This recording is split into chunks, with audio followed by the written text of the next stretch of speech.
Bonsoir à toutes et à tous. Nous sommes ensemble de manière exceptionnelle pour 1 heure de direct dans Défense pour essayer de décortiquer cette actualité extrêmement complexe et dure. C'est notre mission généralement dans Défense et on va essayer plus ou moins de redessiner les contours des dernières décisions, notamment de l'élargissement des frappes de l'armée israélienne, mais également de cette décision qui est tombée cet après-midi de l'armée israélienne de mobiliser 2 brigades de réservistes. On en parle dans un instant. Tout de suite, on prend la direction du Nord avec vous. Loïc Stecher, vous êtes devant une maison à Safed, une maison qui a pris de plein fouet une roquette. Racontez-nous d'abord l'étendue des dégâts juste autour de vous. Eh bien, écoutez, bonsoir Mathias. Nous sommes ici dans un quartier résidentiel et réservé tout d'abord aux personnes âgées à faible revenu de Safed. Ici, vous le voyez, il y a plusieurs maisons autour de nous et notamment celle-ci. Vous voyez ici qui a été touchée, comme vous l'avez dit, directement par l'un des 40 missiles du Hezbollah qui ont été tirés ce matin aux alentours de 11h30. Les dégâts sont assez impressionnant.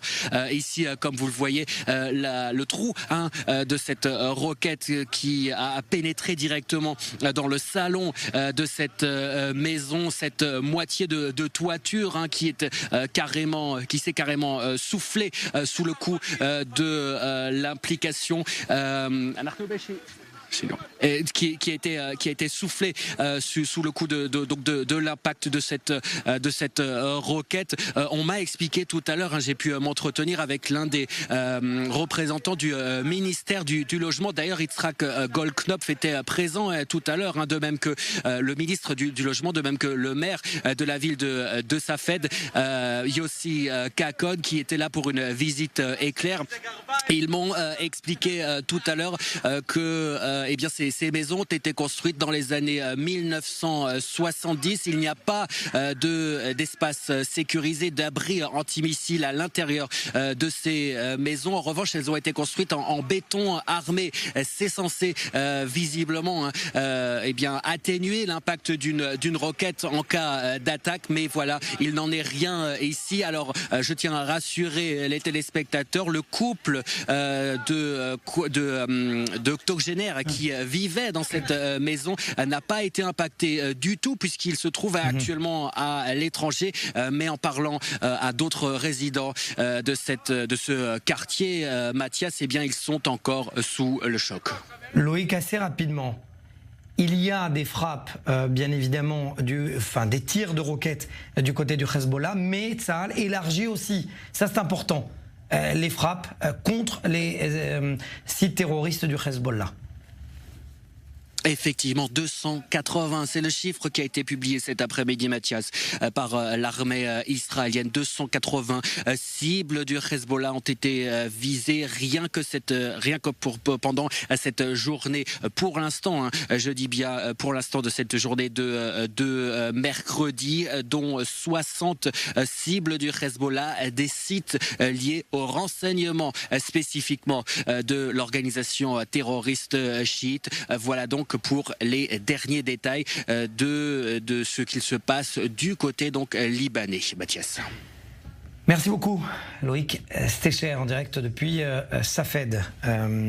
Merci, messieurs, d'être avec nous. Avner Avram, ancien officier du Mossad. Yannick Delia, vous êtes bien évidemment avec nous. Et Tan David, ancien directeur adjoint du Conseil à la sécurité nationale. Vous savez quoi, je ne vais pas choisir. Je vous laisse, messieurs, le soin de répondre. Qui veut répondre ? Le choix aujourd'hui de dire on mobilise 2 brigades de réservistes, est-ce que c'est une décision opérationnelle ou c'est une décision politique? Qui veut répondre?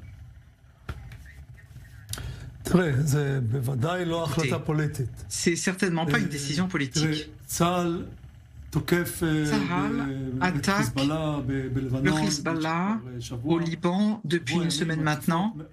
Une semaine d'attaques très ciblées, très fortes, très puissantes. Et l'armée de l'air israélienne fait un travail que peu de forces aériennes au monde savent faire. En même temps, il faut dire, et nous le disons constamment, vous ne pouvez pas vaincre ou emporter une guerre complètement seulement à partir du ciel. Et donc tout ce qui se passe maintenant au niveau aérien, c'est parfait. Ça permet de rééquilibrer les forces et diminuer les forces du Hezbollah contre Israël, mais sans aucun doute qu'en fin de compte, tant que Nasrallah ne se rendra pas ou n'acceptera pas un accord ou un cessez-le-feu face à Israël, Tsahal devra entrer au Liban par voie terrestre. Ça ne va pas se passer ni aujourd'hui ni demain. Tsahal est prêt, il recrute les réservistes, les soldats, et en fin de compte, tant que ce sera nécessaire et qu'il n'y aura pas d'arrangement, il faudra finalement, à ce moment-là, entrer au sol au Liban. Évidemment, c'est une décision totalement militaire. Je viens à vous dans un instant venir parce que j'ai une question. Est-ce que ça veut dire que Tsahal a besoin de la présence du Premier ministre Benjamin Netanyahou en Israël pour prendre cette décision, ou c'est complètement indépendant? Parce que, visiblement, de ce que je comprends, et avec les officiers avec qui j'ai pu m'entretenir, une incursion terrestre ou une opération terrestre au Liban, c'est au niveau de la ligne du Sud-Liban. Ça ne va pas plus loin. Donc, est-ce que le Premier ministre a besoin d'être là? Si vous parlez du voyage du Premier ministre vers l'Assemblée générale de l'ONU, c'est une question importante. En effet, il est très important que le Premier ministre, qui est le directeur ou le chef du cabinet, donne la directive aux militaires. Il faut qu'il soit en Israël en temps de guerre. En même temps, l'État d'Israël est un État très organisé, avec un ministre de la Défense qui gère les combats, Tsahal qui est prêt et organisé, avec toutes les autres forces de sécurité, et il y a tout un cabinet. Et le Premier ministre n'est pas coupé du monde, il peut prendre des décisions. Si ce voyage à l'ONU, qui est toujours important, bien sûr, avec des rencontres importantes, si ça peut être utile pour tout ce qui se passe au Liban au niveau des combats, pour arriver à un accord tant au Liban que dans la bande de Gaza, alors évidemment, pour ce qui est d'un accord sur les otages face au Hamas, et si les États-Unis et les intermédiaires et les médiateurs peuvent dans les rencontres promouvoir ceci, et c'est important d'aller à l'ONU. Et Israël peut se débrouiller sans la présence du Premier ministre. Mais je suppose qu'il n'y aura pas d'incursion terrestre rapidement dans les 48 heures à venir, en tout cas. Avner Avraham, on dit que le Mossad, c'est la diplomatie de l'ombre. Je ne sais pas si vous êtes d'accord avec Eitan Ben David de dire que si le Premier ministre s'envole à New York, c'est aussi pour expliquer au monde. Bien évidemment, on ne va pas révéler les secrets, mais quand le Premier ministre part à New York, il part avec lui dans l'avion avec des éléments du Mossad. Vous avez participé à plusieurs voyages de Premier ministre, notamment à New York, en tant qu'officier du Mossad. Qu'est-ce qu'il va leur dire, le Premier ministre ?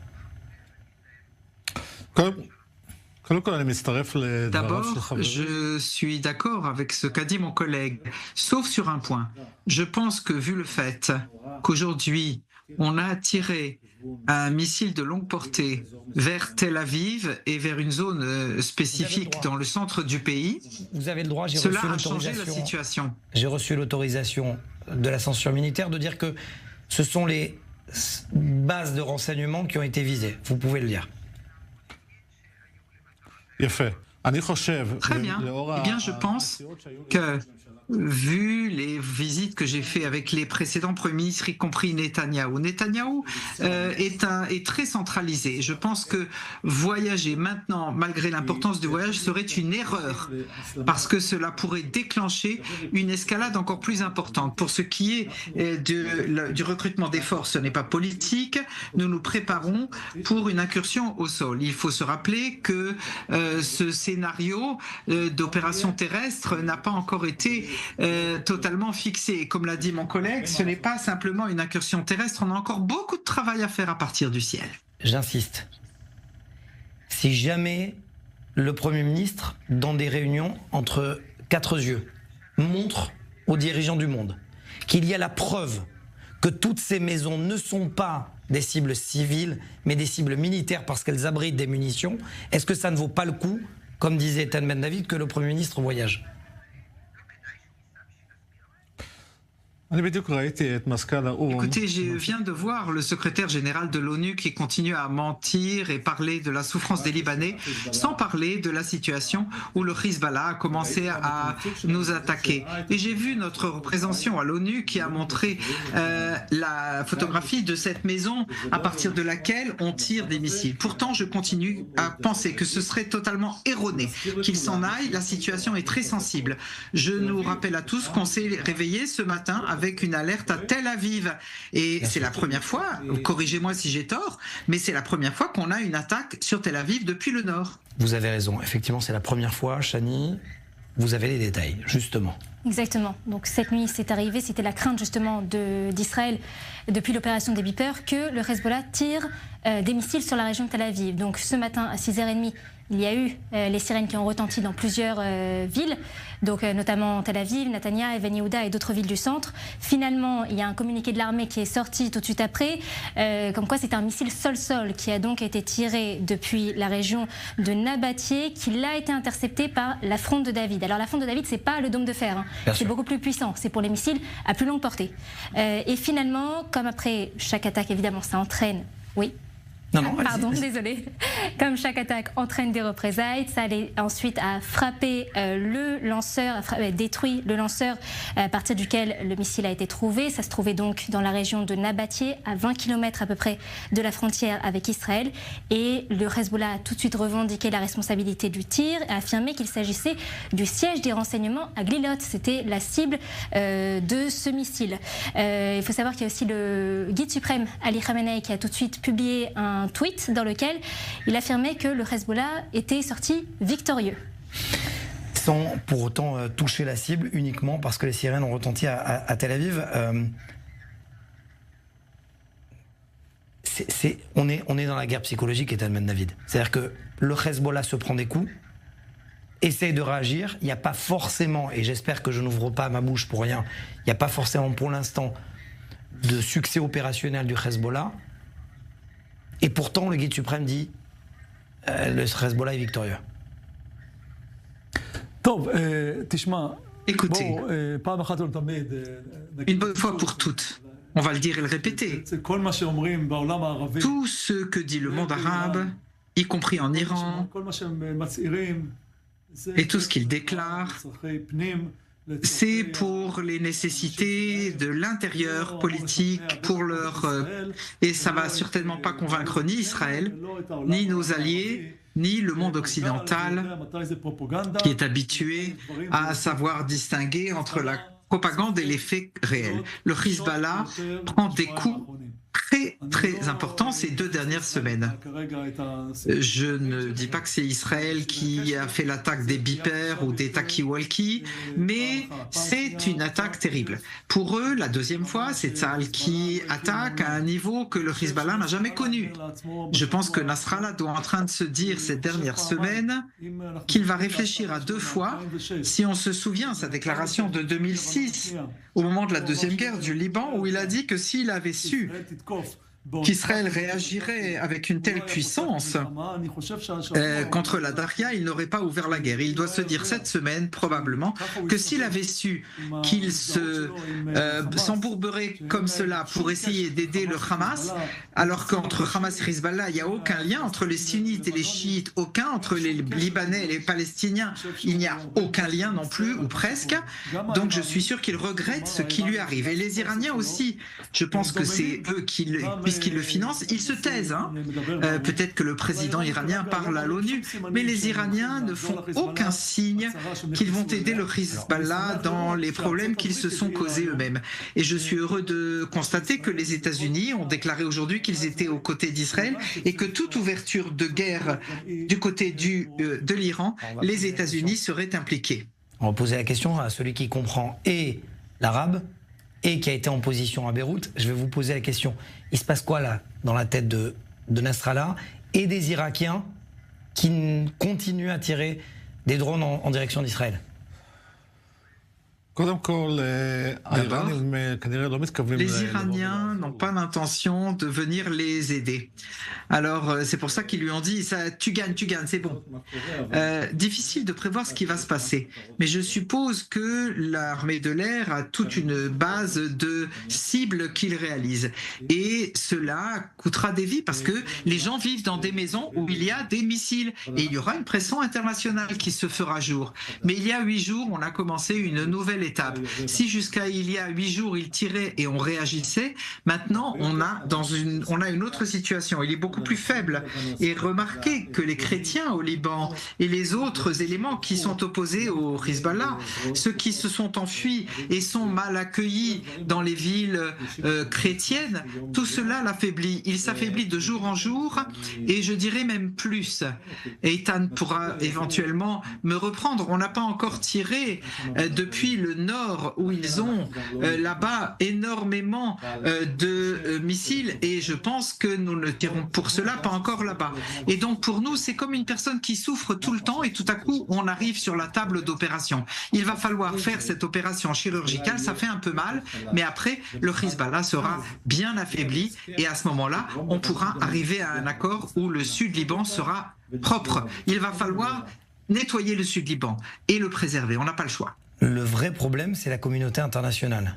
Parce que effectivement, le gros problème, c'est que ce qu'a dit Danny Danon, l'ambassadeur israélien aux Nations Unies, il l'a appelé le promontoire du terrorisme diplomatique palestinien. C'est ainsi qu'il a qualifié la tribune de l'Assemblée générale des Nations Unies. Les discours de cette nuit semblent lui donner raison. Et en plus, à l'appel de la France, il va y avoir une réunion d'urgence du Conseil de sécurité des Nations Unies. Non pas, attention, pour parler des Israéliens qui sont sous le feu du Hezbollah, mais pour parler de l'inverse. Regardez ce sujet, on en parle juste après. Lula persiste et signe. Le président du Brésil reprend la rhétorique utilisée par Antonio Guterres. À Gaza et en Cisjordanie, nous assistons à l'une des plus grandes crises humanitaires de l'histoire récente, qui s'étend maintenant dangereusement au Liban. Ce qui n'était au départ qu'une action terroriste menée par des fanatiques contre des Israéliens innocents est devenue une punition collective infligée à l'ensemble du peuple palestinien. En février dernier, le président Lula avait comparé la guerre de défense contre le Hamas à la Shoah. Il est depuis persona non grata en Israël. Le président turc, fidèle à lui-même et aux comparaisons outrancières, ose tout, même la réécriture de l'histoire du XXe siècle. Il y a 70 ans, tout comme Hitler a été arrêté par une alliance de l'humanité, Netanyahou et son réseau d'assassins doivent également être arrêtés par une alliance de l'humanité. Danny Danon a répondu au discours du président turc en évoquant les terroristes qui prennent des otages ou lancent des roquettes. Il ajoute qu'il y a aussi chaque année le président turc qui profite de la tribune de l'ONU pour déverser sa haine d'Israël.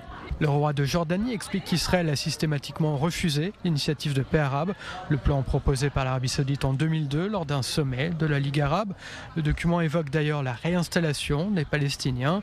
À la tribune, Abdallah II réitère son refus d'accueillir des réfugiés palestiniens dans son royaume.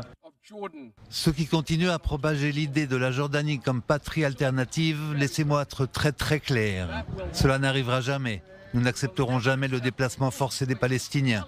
Cela constitue un crime de guerre. À l'issue d'un discours pro-palestinien, l'émir du Qatar accuse Jérusalem de ne pas négocier la libération des otages de manière loyale.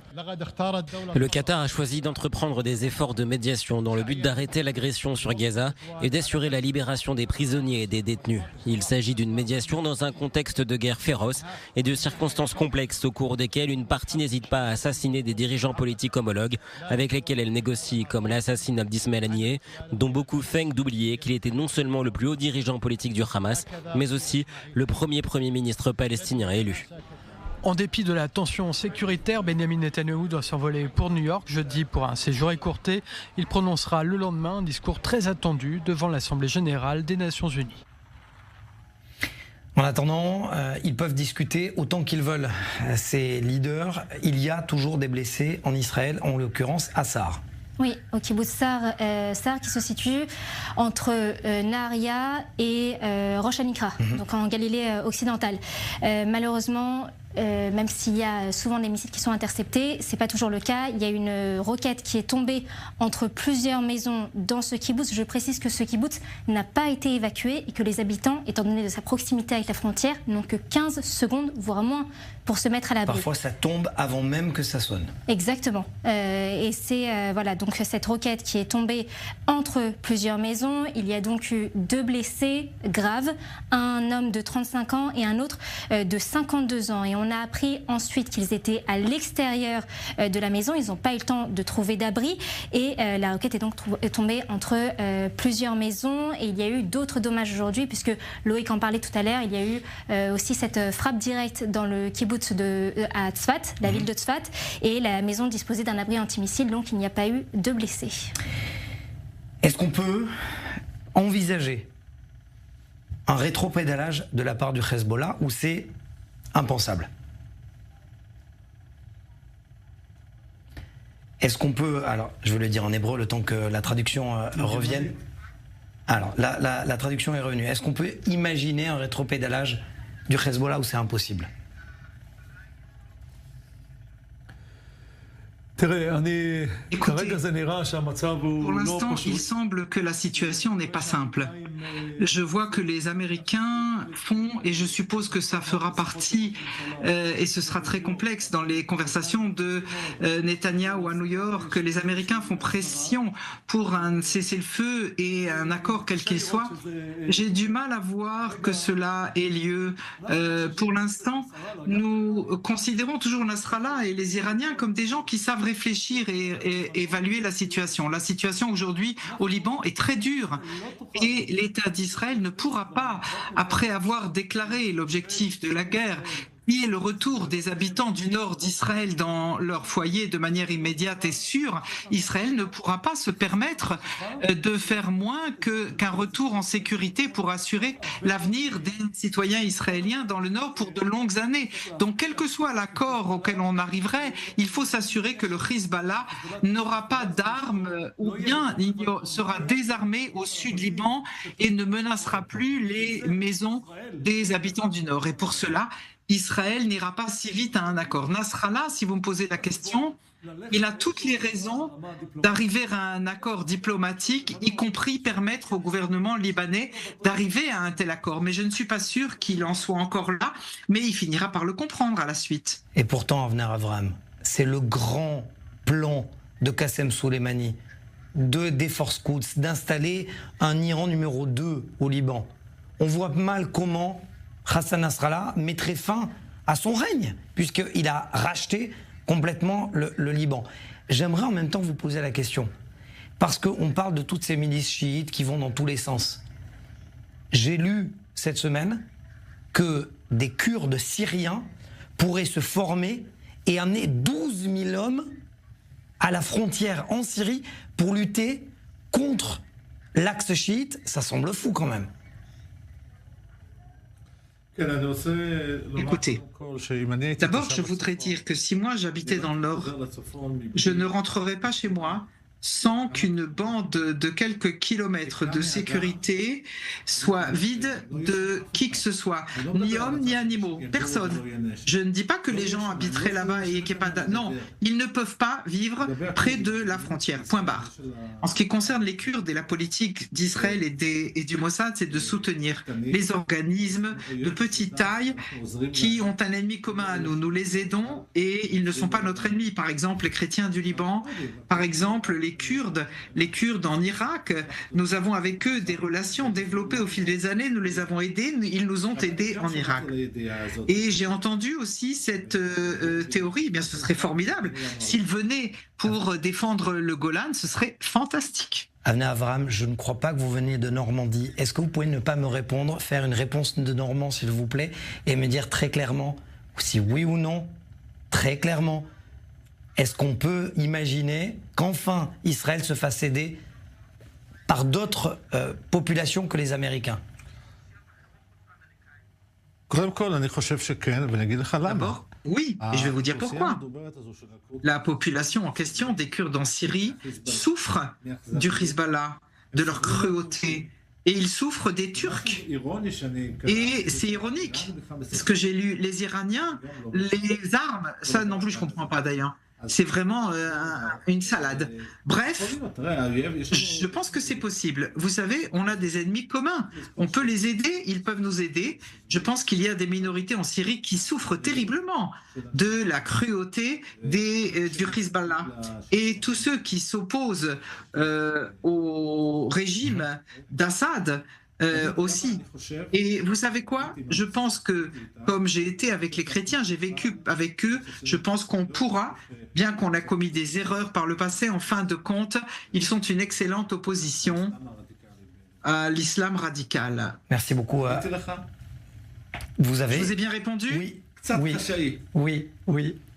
Le mot de la fin pour Eitan Ben David, bravo. Merci Avner Avraham. Je vous ai dit que vous étiez un diplomate. Un mot de la fin. Parce que ça touche aussi votre ancienne maison, le Conseil à la sécurité nationale. Il nous reste 1 minute à peu près. Le plus important, le nerf de la guerre, ce sont les armes, mais c'est aussi l'argent. Quand est-ce qu'une unité, à l'époque, comme qui s'appelait Harpoun, Tzitsal, va pouvoir revoir le jour et mettre fin au robinet?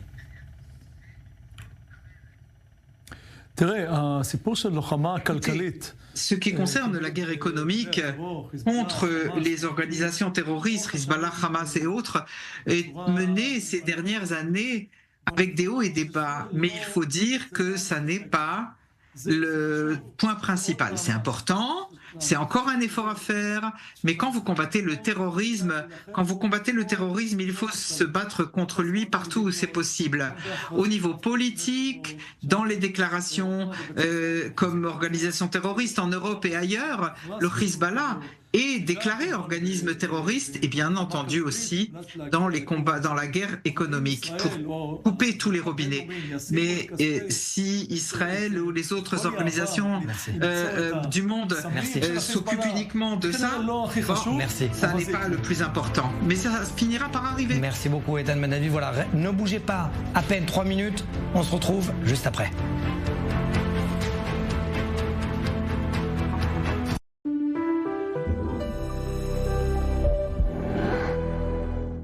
On a tous plusieurs vies en une journée. Surtout quand on est parent. T'as pas vu mes lunettes? Elles sont sur ta tête, Mambo. Ou que comme moi, on gère un restaurant et les coups de rêve. On envoie le 3 plats du jour, les amis. Tout en gardant du temps pour rester sportive. Enfin, j'essaye. Et profiter des soirées à deux. La bleue ou la rouge? La bleue. Chez Optical Center, allez de pair avec la vie que vous menez. Bénéficiez de l'offre unique, moins 40% sur la première paire, plus une seconde paire offerte. Même de luxe. Optical Center, voir le beau, entendre le bien. Dispositif médical. Ils sont venus. Ils sont tous là. Les chanteurs, les danseurs, les comédiens, les artistes confirmés, comme les débutants. Pour apprendre, pour se retrouver, pour s'inventer, se réinventer, se réparer. L'école M d'art et d'expression scénique réouvre ses portes en septembre dans tout Israël. Inscrivez-vous. Nous allons jouer encore. Les événements du 7 octobre ont prouvé que le conflit israélo-palestinien n'était pas territorial, mais religieux. Daniel Haïk, Samedi Rouge, un ouvrage de témoignages recueillis sur i24 News et d'analyse autour des massacres du 7 octobre 2023. Un partenariat entre i24 News et les éditions L'Archipel. Un livre disponible dès maintenant en librairie.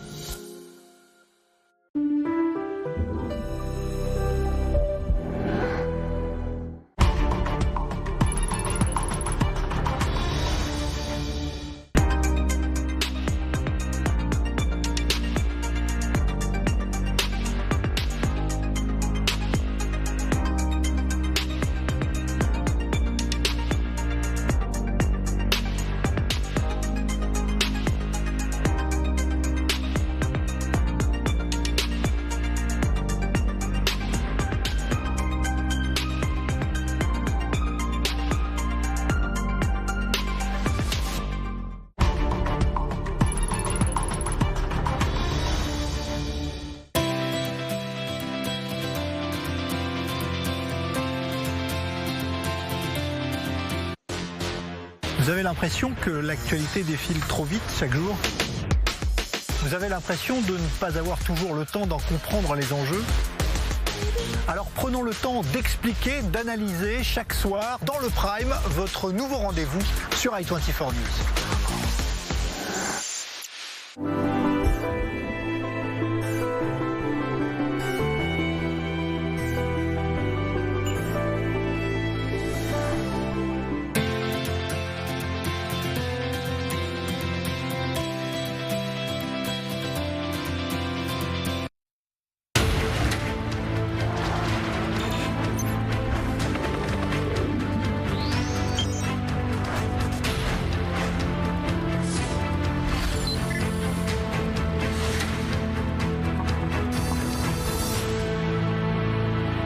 Et de nouveau ensemble pour la suite et la 30 minutes de défense pour la suite de la première partie. Et je suis ravi de vous retrouver. On va prendre tout de suite la direction de Safed, où on vous retrouve. Loïc, vous êtes devant la maison qui a pris de plein fouet une roquette. Effectivement, c'était tout à l'heure, c'était ce matin plutôt à 11h30 lorsqu'une salve de 40 roquettes venant du Hezbollah, du sud du Liban, d'ailleurs le parti terroriste chiite, l'organisation plutôt terroriste chiite a revendiqué cette attaque. Mathias, 40 roquettes ont donc visé cette ville de Safed. Nous trouvons ici. Mon caméraman Igor Basilenko va vous montrer, d'ailleurs, va zoomer sur cette maison qui a donc été impacté ce matin. Fort heureusement, le couple d'octogénaires qui habite ici a été épargné, et puisqu'il se trouve actuellement à l'étranger. Vous voyez cette toiture qui a été complètement endommagée à la suite de cette attaque de missiles du Hezbollah, et vous voyez également sur ce mur complètement éventré également l'impact donc direct de cette roquette. J'ai vu tout à l'heure quelques dégâts à l'intérieur. C'est complètement inhabitable, bien sûr, sans compter les dégâts autour de cette maison également. Mathias, en tout cas, l'organisation terroriste chiite qui continue de viser donc le nord du pays. Ce matin, d'ailleurs, nous trouvions à Tibériade. Nous avons dû nous réfugier également. C'était aux alentours de 9h30. Et également, nous avions une alerte incursion de drones dans l'espace aérien israélien. Le drone a été intercepté par la défense israélienne. Cette nuit, une autre attaque, mais cette fois en provenance d'Irak. Une milice pro-iranienne, cette fois-ci, a lancé elle aussi un drone dans la région d'Arava qui s'est écrasé en terrain dit dégagé. C'est la résistance islamique d'Irak qui a revendiqué ce tir également. Voilà donc pour les derniers barrages et de roquettes et de drones ici dans l'est, dans le nord-est plus précisément du nord d'Israël. Merci beaucoup Loïc, cela fait aussi réfléchir sur le fait que effectivement le Hezbollah vise aussi des civils. Alors pour contrer bien évidemment ces frappes, il y a cette décision aujourd'hui de l'armée israélienne, non seulement d'élargir les frappes, mais surtout, on s'y attendait, c'est pas une surprise, mobiliser des réservistes. Oui, il y a 2 brigades de réserve qui ont été mobilisées. Je vais citer d'abord le communiqué de l'armée. L'armée a précisé que cette décision qui a été prise à la suite d'une évaluation de la situation permettra la poursuite des combats contre l'organisation terroriste, le Hezbollah, en plus de toutes ces frappes, puisque ces derniers jours, l'armée a intensifié ces frappes dans le Liban. D'ailleurs, on l'a vu aujourd'hui avec les frappes dans la région de Nabatieh, et Loïc en parlait tout à l'heure. Il y a 280 cibles du Hezbollah qui ont été frappées depuis ce matin, et il y a aussi ces 60 sites qui appartenaient au réseau de renseignement du Hezbollah qui ont aussi été ciblés. Donc évidemment, ces brigades qui ont été mobilisées vont permettre de contrer l'arsenal du Hezbollah. Et puis en parallèle, si ces opérations ne suffisent pas, le chef d'état-major Herzi Halevi a laissé entendre qu'il pourrait y avoir aussi une manœuvre terrestre, donc une opération terrestre, des soldats qui rentreraient au Liban pour continuer de détruire toutes ces infrastructures terroristes et permettre enfin le retour des habitants dans le nord d'Israël. Merci beaucoup Chani Guidalia. Alors je donne la parole bien évidemment à celui qui a mené des dizaines d'opérations au Liban, notamment Ram Shmueli. Merci d'être avec nous, vous êtes ancien commandant des renseignements de l'armée de l'air et bien évidemment commandant d'escadron, ancien pilote de chasse. Tout à l'heure, Ethan Ben-David disait que c'est quasiment du domaine de l'impossible ce qu'est en train de faire l'armée de l'air. Vous confirmez ?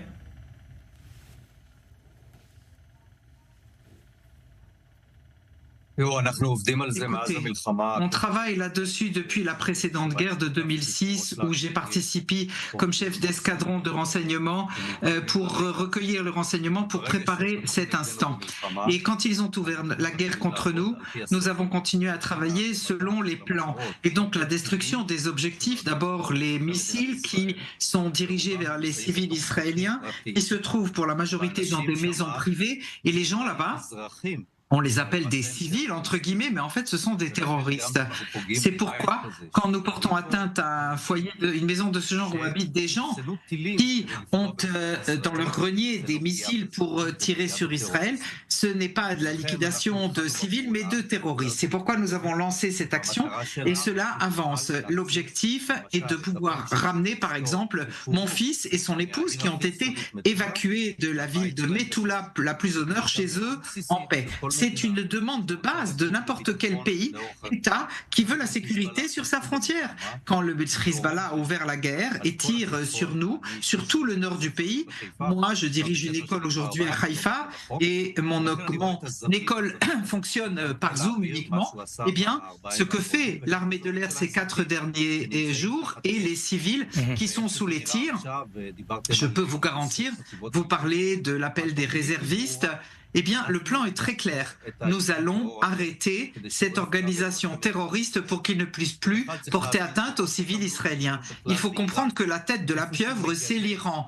Et là où il trouve un État faibles comme la Syrie, comme le Liban, comme l'Iran, eh bien, il installe des cellules terroristes comme le Hamas à Gaza, des cellules terroristes qu'il développe pour attaquer Israël. Et donc, notre guerre est une guerre pour l'avenir de l'État d'Israël, pour la sécurité de nos civils, de nos citoyens, mais vraiment, c'est une guerre contre l'extrémisme et l'idéologie des extrémistes pour tous les pays du Proche-Orient.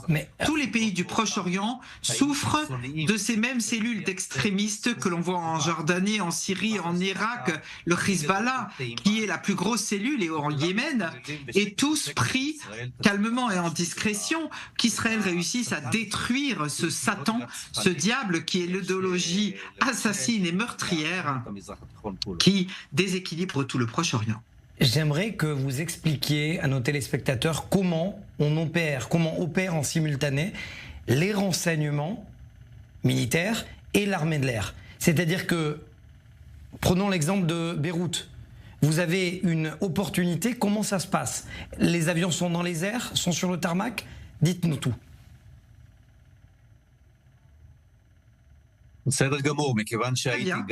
Puisque j'ai été dans le cockpit comme chef d'escadron et responsable du renseignement qui fixait les cibles, d'abord la situation c'est que nous devons avoir tout le temps des forces disponibles pour que dès qu'on a un renseignement, il arrive directement au pilote et le pilote peut directement aller exécuter l'ordre. Et c'est pas simplement pour lui dire là il doit y avoir des terroristes ou un commandant du Hezbollah. Il faut pouvoir toucher l'étage précis en évitant les pertes civiles et vous voulez surtout avoir les munitions utilisées pour ne pas porter atteinte à des civils mais tuer les assassins. Et donc la combinaison c'est des avions au sol et dans les airs et dès qu'on a le renseignement on referme ce cercle et on détruit la cible.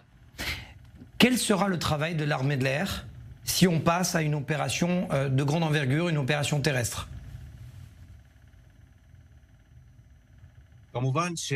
Bien entendu, l'armée de l'air israélienne, si le Hezbollah pense qu'il a utilisé toutes ses forces, eh bien, c'est bien loin de ça. Quand une opération terrestre commencera, comme ça a été le cas à Gaza, nous allons leur ouvrir la voie pour qu'ils puissent rentrer plus en sécurité et donc tous ceux qui essaieront d'arrêter les forces au sol seront touchés de manière très puissante par l'armée de l'air et en parallèle, l'État du Liban ne pourra pas continuer à exister de manière confortable comme pays normal quand il permet à une organisation terroriste. Ceux qui nous regardent et ne comprennent pas la situation, le Hezbollah, c'est pas le Liban. Le Liban Liban a une armée, c'est l'armée du Liban. Le Hezbollah est une organisation terroriste qui est plus forte que l'armée libanaise et a le contrôle de l'armée libanaise. Et moi, je suis directeur d'école. Mon école continue à fonctionner malgré la guerre. On continue à avancer malgré la guerre pour développer nos jeunes. L'avenir des jeunes du Liban n'existe pas avec le Hezbollah. Ils sont expulsés, ils sont réfugiés. Et malheureusement, c'est parce que ceux qui attaquent Israël payent le prix. Et donc, l'armée de l'air sera l'écran qui préservera les forces terrestres et feront ce qui est nécessaire pour protéger les forces au sol. Message d'espoir aussi. Merci Ram Shmueli, ancien général de brigade. Merci d'avoir été avec nous. Et prions pour que la stabilité revienne au Proche-Orient et que ces cellules monstrueuses de l'Iran soient détruites et cessent de déséquilibrer le Proche-Orient. Le message est passé. Merci à vous, Ram Shmueli, d'avoir été avec nous. En attendant, eh bien, malgré ce que peut dire ce général de brigade qui a connu la guerre et qui prône la paix, on vient de l'entendre, aux Nations Unies, le message est complètement différent. Regardez. Lula persiste et signe. Le président du Brésil reprend la rhétorique utilisée par Antonio Guterres. À Gaza et en Cisjordanie, nous assistons à l'une des plus grandes crises humanitaires de l'histoire récente, qui s'étend maintenant dangereusement au Liban. Ce qui n'était au départ qu'une action terroriste menée par des fanatiques contre des Israéliens innocents est devenu une punition collective infligée à l'ensemble du peuple palestinien. En février dernier, le président Lula avait comparé la guerre de défense contre le Hamas à la Shoah. Il est depuis persona non grata en Israël. Le président turc, fidèle à lui-même et aux comparaisons outrancières, ose tout, même la réécriture de l'histoire du XXe siècle. Il y a 70 ans, tout comme Hitler a été arrêté par une alliance de l'humanité, Netanyahou et son réseau d'assassins doivent également être arrêtés par une alliance de l'humanité. Danny Danon a répondu au discours du président turc en évoquant les terroristes qui prennent des otages ou lancent des roquettes. Il ajoute qu'il y a aussi chaque année le président turc qui profite de la tribune de l'ONU pour déverser sa haine d'Israël. Le roi de Jordanie explique qu'Israël a systématiquement refusé l'initiative de paix arabe, le plan proposé par l'Arabie Saoudite en 2002 lors d'un sommet de la Ligue arabe. Le document évoque d'ailleurs la réinstallation des Palestiniens. À la tribune, Abdallah II réitère son refus d'accueillir des réfugiés palestiniens dans son royaume. Ceux qui continuent à propager l'idée de la Jordanie comme patrie alternative, laissez-moi être très clair. Cela n'arrivera jamais. Nous n'accepterons jamais le déplacement forcé des Palestiniens. Cela constitue un crime de guerre. À l'issue d'un discours pro-palestinien, l'émir du Qatar accuse Jérusalem de ne pas négocier la libération des otages de manière loyale. Le Qatar a choisi d'entreprendre des efforts de médiation dans le but d'arrêter l'agression sur Gaza et d'assurer la libération des prisonniers et des détenus. Il s'agit d'une médiation dans un contexte de guerre féroce et de circonstances complexes au cours desquelles une partie n'hésite pas à assassiner des dirigeants politiques homologues avec lesquels elle négocie, comme l'assassinat d'Ismaël Haniyeh, dont beaucoup feignent d'oublier qu'il était non seulement le plus haut dirigeant politique du Hamas, mais aussi le premier ministre palestinien élu. En dépit de la tension sécuritaire, Benjamin Netanyahou doit s'envoler pour New York jeudi pour un séjour écourté. Il prononcera le lendemain un discours très attendu devant l'Assemblée générale des Nations Unies. Et on prend la direction de la Californie avec vous, Joe Truthman. Merci d'être avec nous. Vous êtes expert antiterroriste. Je vous ai demandé de venir parce que je voulais que vous commentiez cette décision des États-Unis de toujours vouloir absolument une solution diplomatique. Visiblement, ils ont échoué, ou la mission de médiation plus exactement, est-ce qu'elle était dès le départ mission impossible? Et là, c'est du direct. Un rapport qui nous vient de la Maison-Blanche pourrait pousser les Américains à de nouveau dire au Hezbollah, attention, la solution diplomatique existe.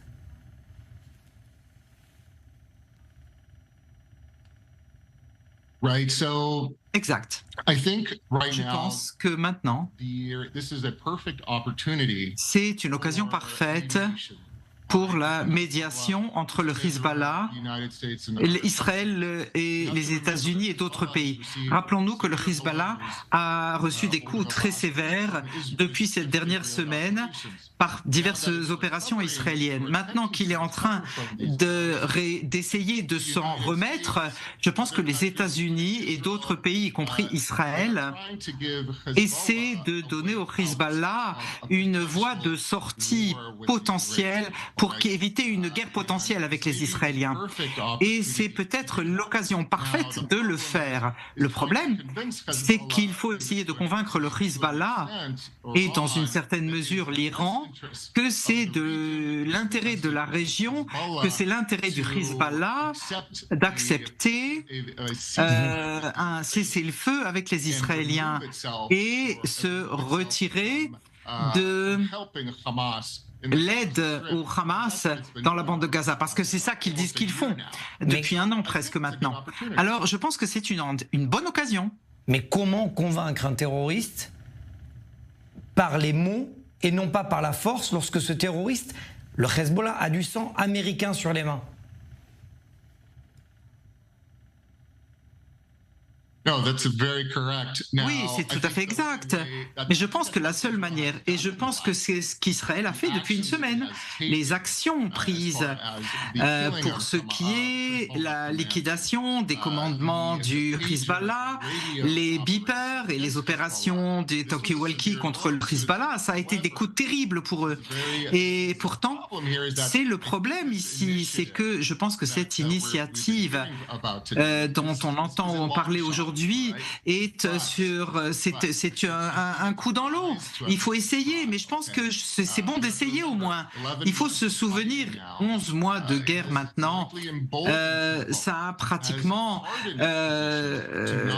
renforcé le Hezbollah dans sa position de ne pas arrêter les combats contre Israël. Donc, sauf s'il y a un cessez-le-feu à Gaza, ce qui maintient le Hamas au pouvoir. Donc c'est vrai, peut-être que ce sera une guerre qui sera inévitable, parce que les Israéliens ont attendu si longtemps pour mener une opération significative contre le Hezbollah. Dernière question, George Ousmane. À votre avis, et avec les responsables américains avec qui vous discutez, quel doit être le rôle de la défense américaine en cas de guerre totale ?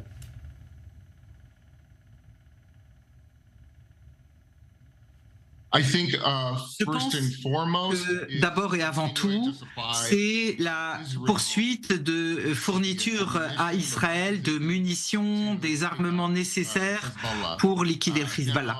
Maintenant, je pense qu'il faut être honnête avec nous-mêmes.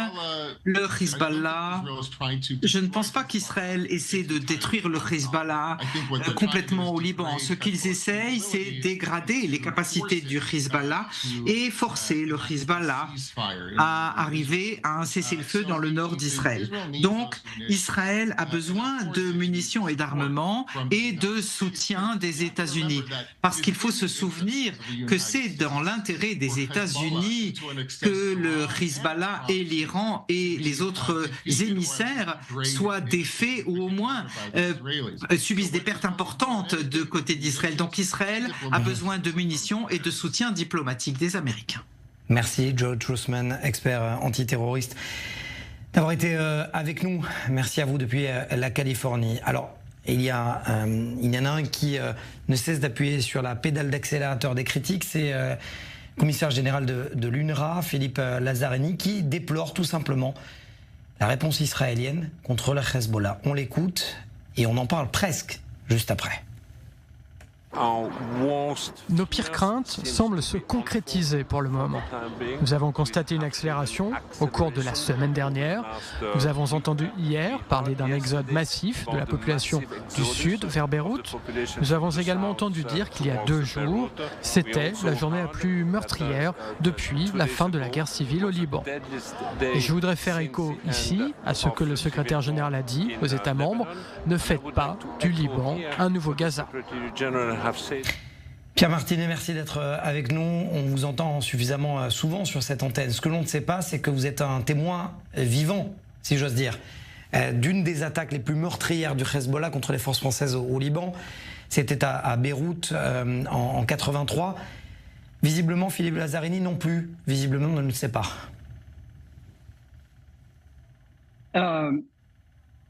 C'était le 23 octobre 1983. Il y a eu 2 attaques simultanées entre le poste de commandement américain à 6h20 et à 6h23, la deuxième explosion. Je me souviens de l'heure parce que j'allais essayer de dormir puisque j'avais passé la nuit à la permanence radio pendant que les autres groupes de ma section étaient en patrouille de nuit.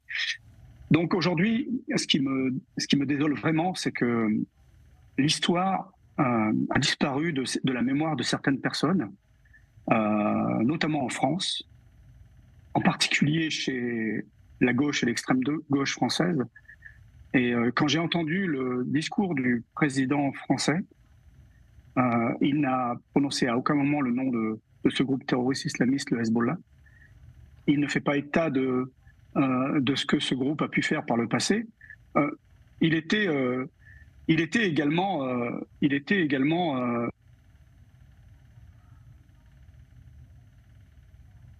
On ne vous entend plus. Pierre Martinet, on ne vous entend plus. On va essayer de rétablir la connexion avec Pierre Martinet, sachant effectivement, on rappelle quand même que l'attentat contre le Drakkar, c'était contre les soldats américains à l'époque, qui avaient fait plus de 250 victimes dans le rang des Boys, des Marines américains, mais également, bien évidemment, contre les soldats parachutistes qui opéraient à Beyrouth.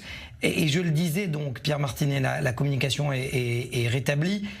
Vous avez vu vos frères d'armes tomber, vous avez récupéré les décombres de vos frères d'armes. Alors oui, effectivement, dès qu'il y a eu ces explosions, nous avons tous convergé vers le poste français Drakkar. Avec ma section, nous sommes arrivés aux alentours de 7 heures, ça a été très rapide. Toutes les radios crépitaient dans tous les sens. Les explosions ont été entendues dans tout Beyrouth. Et quand on est arrivé sur place, qu'est-ce qu'on a vu ? On a vu un amas d'étages complètement écrasé. Le bâtiment avait vrillé sur lui-même et on voyait que les étages superposés comme ceci. Et effectivement, on a passé une semaine non-stop à récupérer, à essayer de sortir des survivants, mais nous avons sorti surtout des morts. Et c'est à ce moment-là que j'ai vu mon premier mort qui était écrasé entre 2 blocs de béton, transpercé par des fers à béton. Son corps avait explosé, il était tuméfié. Je pensais que c'était quelqu'un que c'était un noir, mais en fait non. J'ai retenu son nom parce que j'ai regardé sa plaque, la plaque qu'il avait sur lui. Et donc je lui rends hommage dans mon premier livre. C'était pour moi le premier mort à Beyrouth. Mais on a eu de cesse. À partir de ce moment-là, nous avons été harcelés en permanence par. À l'époque, on ne les appelait pas le Hezbollah, puisque le Hezbollah a été rendu public aux alentours des années 85. C'était la branche qui était très virulente, c'était très active. C'était le Hamal, et le Hezbollah vient de Hamal. Hein, donc effectivement. Mais vous, Pierre, ensuite vous avez fait carrière dans les renseignements, dans la DGSE. Ce n'est pas un secret. Vous êtes patriote, ça on le sait. Lorsque votre nouveau ministre des Affaires étrangères, la première décision qu'il prend, c'est de convoquer le Conseil de sécurité des Nations Unies parce que, dit-il, des civils sont touchés. Est-ce qu'à aucun moment, la France ne comprend que ces cibles militaires, lorsque le Hezbollah expose des munitions, sont des cibles, finalement, sont plus des cibles civiles, sont des cibles militaires? Moi, je vais vous faire juste une comparaison. Après, je réponds à votre question. Si demain Israël décidait d'éradiquer Al-Qaïda, l'État islamique et Boko Haram, on trouverait à redire. Donc, je pense qu'il faut prendre le problème à l'envers. Dès qu'Israël entreprend quelque chose, la moitié de la population française, la moitié des dirigeants français sont contre, et notamment la gauche. Effectivement, moi je suis révolté depuis quelques jours. Je suis révolté depuis le 7 octobre, pour vous dire la vérité, parce que l'État français ne prend pas sa part de responsabilité et devrait être aux côtés des forces d'intervention israéliennes pour au moins essayer de libérer les 2 Français qui restent et aussi venger les 42 Français qui ont été assassinés par le groupe terroriste du Hamas. Pour revenir à votre question, je suis scandalisé d'entendre le président qui ne prononce jamais le mot Hamas. Je suis scandalisé quand le ministre des Affaires étrangères, sa première réaction, c'est de convoquer le Conseil de l'ONU parce qu'il y a des morts civiles. Oui, il y a des morts civiles, mais ce qui me gêne aujourd'hui, c'est que nos responsables ne connaissent absolument rien à la guerre, n'ont jamais mis les pieds sur un théâtre d'opération. Et effectivement, il y a toujours plus de civils qui sont tués dans les guerres. Mais aujourd'hui, c'est un mal pour un bien, car le Hezbollah harcèle Israël depuis le 7 octobre, le 8 octobre précisément. Donc, il faut stopper ça. Il faut stopper la France qui dit le Hezbollah c'est à moitié terroriste. Ça aussi, j'allais en venir. Le Hezbollah, il n'y a pas de moitié terroriste. Il n'y a pas 50% de terroristes islamistes et 50% de personnes qui sont fréquentables. Non, le Hezbollah, que ce soit l'entité politique ou l'entité militaire, c'est exactement la même chose. Il n'y a pas deux entités distinctes. Il y a une entité avec une branche décideur qu'on appelle politique ou pensante, et derrière, il y a des gens qui sont armés, qui sont capables d'intervenir. Le Hamas, c'est exactement la même chose. Je ne comprends pas pourquoi le Hamas, la partie politique, entre guillemets, qui est terrée, qui se cache au Qatar, ne soit pas mis au banc des accusés et ne soit pas aussi éliminé comme les autres. Le Hamas, aujourd'hui, fait partie des groupes terroristes islamistes qui sont sur cette liste, sur cette blacklist, et on doit l'éradiquer. Il n'y a pas d'autre solution aujourd'hui pour trouver la paix dans cette région. Et le Liban doit aussi intervenir. Le Liban doit prendre sa part de responsabilité parce que Hezbollah est en train de détruire le Liban. C'est un constat édifiant. Merci beaucoup, Pierre Martinet, d'avoir réagi dans notre magazine. Défense, c'est aussi une équipe, et c'est pour moi l'occasion de remercier infiniment au pied levé Déborah Banoun, Pierre Israël, Pascal, d'avoir assuré bien évidemment ce rendez-vous. Très bonne soirée sur i24 News, avec on l'espère de bonnes nouvelles.